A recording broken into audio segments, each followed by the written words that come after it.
Hey guys, it's MMA Vulture coming at you live with Dana White's Contender Series Week 6 recap.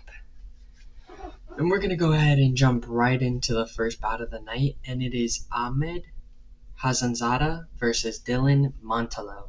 And I actually went with Dylan Mantello in this fight, and we're going to go ahead and talk about Ahmad first. So in the first round, he actually came out really fast and with strong, heavy forward pressure. He looked notably better than Dylan Mantello on the feet, where I thought Mantello actually would have the advantage. And Mantello came out very slow and almost hesitant, like he didn't really throw too much, like kind of shy, gun shy.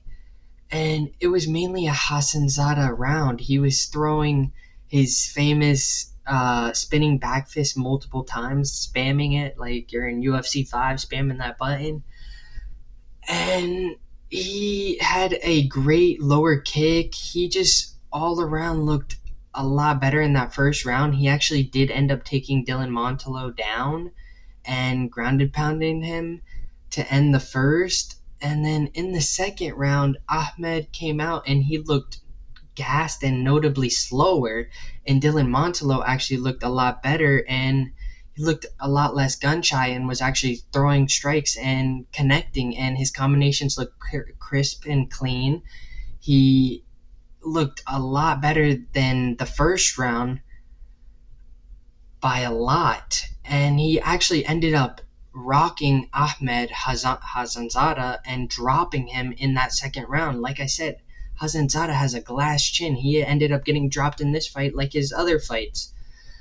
Mantello dropped him. He was laying ground and pound. He was outstriking him, but Hassanzada ended up surviving the second round. And Dylan Mantello, coming into the third round, now looked like Hassanzada did in the second round. He looked gassed and notably slower. Hassanzada looked like he did in the first round. He came out strong with heavy forward pressure. He didn't look gassed like the second round. He actually looked good to go even after being rocked. His recovery was really well. He came out fast like the first round. He was throwing shots, tagging Mantello really well. He was closing the distance really well against Mantello, and Mantello just looked gassed. He looked so tired. I guess he wasted all of his gas tank in that second round because he looked awful. And Hassanzada took full advantage of that, ended up taking Mantello to the ground, and ended up submitting him via rear naked choke. And it was two cans against each other. I really thought neither of them should have deserved the contract. I think Hassanzada looked bad. I think Mantello even looked bad. Both of them looked bad. But Hassanzada ended up winning and ended up getting the contract. Moving right along to the next fight in Ateba Gautier versus Yura Naito. And again, I ended up picking wrong on this one. I had Yura Naito. And Ateba Gautier came out in the first round. He came out really fast and was landing on Naito with ease. He had the obvious striking advantage, and his boxing looked great, incredible. He had powerful hands. As soon as Naito actually got hit a couple of times, Naito instantly shot to try and take down Gautier, but ended up failing. Gautier has great takedown defense and actually snubbed multiple of Naito's takedowns. Gautier again looked great. He ended up landing an uppercut and a knee that ended up dropping Naito in the first. And Naito, like I said, eventually did get the takedown on Gautier and did maintain good control of Gautier and ended up finishing the round on top of Gautier with smothering pressure. And that is something I do want to know. Gautier does need to work on getting up quicker, and that's all I can say for Gautier. In the second round, Gautier looked great with his boxing. He landed multiple nice shots to start the second round, ended up dropping Naito with a left hook, then starts landing devastating ground and pound. Naito tried to survive, but ended up getting pummeled by Gautier, and Gautier ended up winning via technical knockout in the second, and he looked damn good. He is a prospect that I will definitely be watching in the future. I am very excited to see his next fights. I think that the only thing he needs to work on is his get-ups, but that's about all. His takedown defense looked phenomenal against Yura, and his striking as well looked phenomenal. So I'm excited to see his next fights. Moving right along to the next bout. In what was kind of, in my opinion, a little bit of a snooze fest, we had Joey Hart versus Benjamin Bennett, and Hart starts off with his stiff jab that he has. His boxing looked great. He obviously had the striking advantage over Benjamin Bennett, but Benjamin Bennett did land some good hooks and some good clean stiff jabs. Bennett ended up dragging Hart to the ground after Hart was landing a notable amount of strikes, and Hart really couldn't get back up. Bennett's smothering pressure was just a lot for Hart, and that's how the first round ended off. Now jumping to round two, Hart actually looked a lot better in round two. He started off really quickly with his quick, precise striking, tagging Benjamin a lot, but Bennett, with his relentless pressure, just ended up smothering Joey Hart and taking him down again. He had the obvious grappling advantage, which is what I thought coming into this. I kind of knew Benjamin Bennett had the obvious grappling advantage, but in taking him down, Benjamin Bennett really didn't do much other than control him on the ground. He wasn't really damaging Joey Hart at all. I will say that. I did have Benjamin Bennett, but dude, he wasn't really doing much in terms of damage. All he had was control time. That's all he was doing. He was using his wrestling to just keep Joey Hart down and just smother him. Now, come round three, Hart came out with a great knee and uppercut. He was looking actually really good in that third round. He was outstriking Benjamin like the first round, and Benjamin Bennett had a couple good strikes. He had a strong overhand hook that landed on Joey Hart in the third. Something I do want to note, he didn't end up grappling in that third because I think he kind of knew he wasn't going to get a contract, so he kind of wanted to lay it all on the line. And third round was a brawl between these two. They were going back and forth with shots, and it was great in that third round. Bennett ended up getting the job done via split decision, as you guys can see, 29-28, and I think that this could have gone either way, to be honest.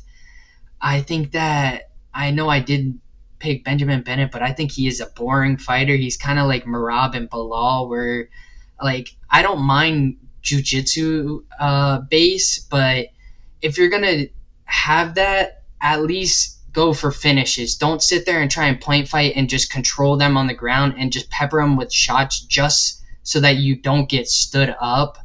That is something that is very annoying. I don't mind the grappling department as long as you go for finishes. Just sitting there and maintaining them on the ground and just controlling them is just awful. Just sitting there peppering them is not really a fan favorite and is actually a boring fight style, in my opinion.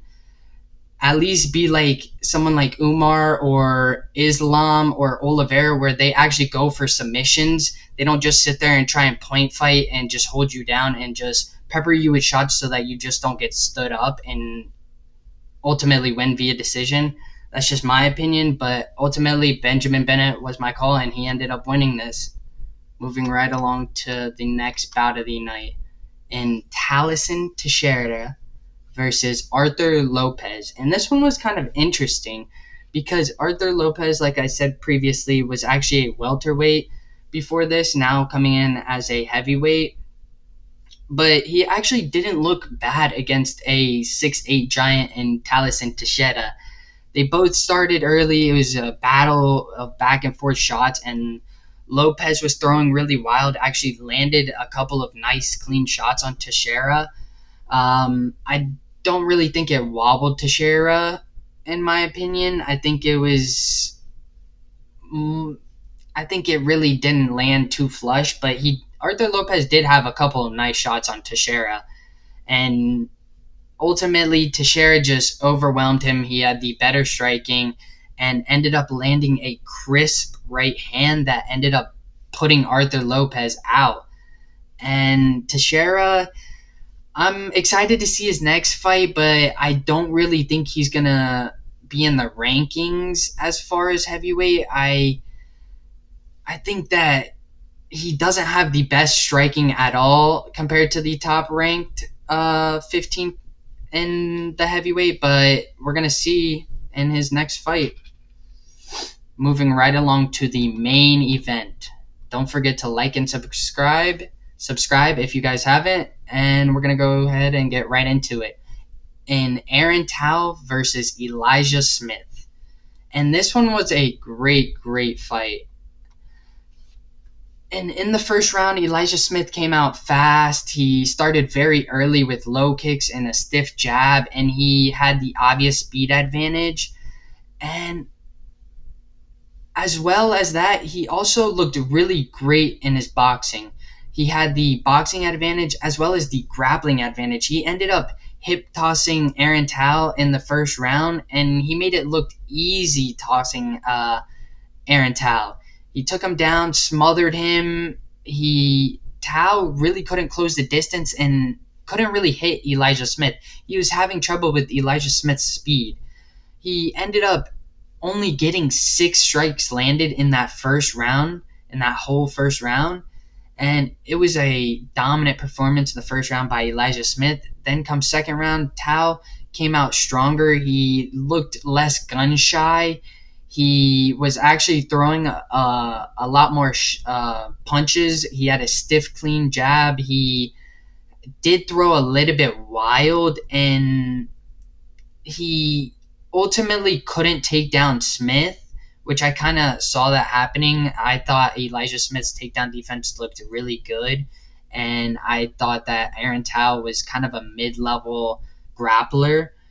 And Smith did end up taking down Tao, but Tao did look a lot better in the second round. Ultimately, I think it was still an Elijah Smith round. Then come the third round, and Elijah Smith looked notably slower and looked completely gassed from the previous 2 rounds. He looked awful. Aaron Tao came out with heavy pressure. He started to outwork and overwhelm Elijah Smith in the striking, and he just looked all around better in that third round because Elijah Smith's gas tank was gone. Completely gone. He actually rocked Elijah Smith a couple of times in that third round. And Smith did have a couple of good power shots as well in the third round. It was a brawl at the end of the fight come the third round. It was actually really crazy in my opinion. But obviously, Elijah Smith, with the unanimous decision, 29-28, came out with the victory, and he looked great.